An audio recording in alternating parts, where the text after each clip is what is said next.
आमचा एकच item bomb, विरोधकांचं काम तमाम. लवंगी फटाके फोडून गेले, त्याचा हिशोब घेणार उपमुख्यमंत्री एकनाथ शिंदे यांचा विरोधकांसह गणेश नाईक यांच्यावर हल्लाबोल. ठिकऱ्या कुणाच्या उडतील हे ठाण्यातील जनता दाखवेल. संजय राऊतांच्या ठाण्यात ठाकरे ठिकऱ्या उडवतील या वक्तव्यावरून उपमुख्यमंत्री एकनाथ शिंदेंचा जोरदार पलटवार. अमरावतीमधील 35% शेतकरी मदतीपासून दूरच. दिवाळीच्या तोंडावर शेतकऱ्यांना मदत नाही. पूरग्रस्तांच्या याद्या आल्या पण मदतीपासून शेतकरी अद्यापही वंचितच.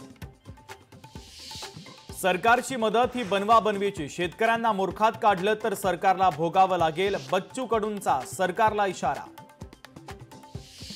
निलेश घाळवलच्या घरातील झडतीमध्ये सापडला काडतुसे ठेवण्याचा अॅम्युनिशन बॉक्स. बॉक्समध्ये 300 काडतुसं असतात, मात्र बॉक्स रिकामा सापडल्यानं खळबळ.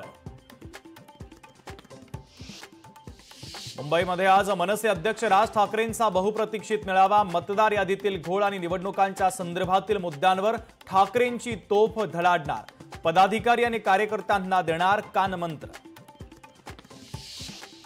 नागपूरमध्ये होणार महाज्योतीची 7 मजली भव्य इमारत. मुख्यमंत्री फडणवीसांच्या हस्ते आज भूमिपूजन. मंत्री नितीन गडकरी यांच्यासह अनेक नेत्यांच्या उपस्थितीमध्ये दुपारी भूमिपूजन सोहळा.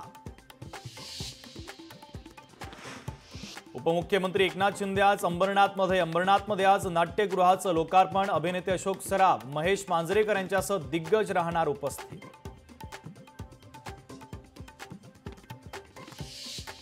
ऐन दिवाळीमध्ये प्रवाशांचा खोळंबा. मध्यान्ही हार्बर रेल्वे मार्गावर आज मेगा ब्लॉक. अनेक एक्सप्रेस मेल देखील आज विलंबानं. आजपासून ऑस्ट्रेलिया विरुद्ध टीम इंडिया वन डे सिरीजचा थरार. पर्थच्या मैदानामध्ये आज भारतीय संघ ऑस्ट्रेलियाशी भिडणार. 8 महिन्यानंतर पुनरागमन करणाऱ्या रोहित शर्मा आणि विराट कोहलीच्या कामगिरीकडे चाहत्यांचं लक्ष.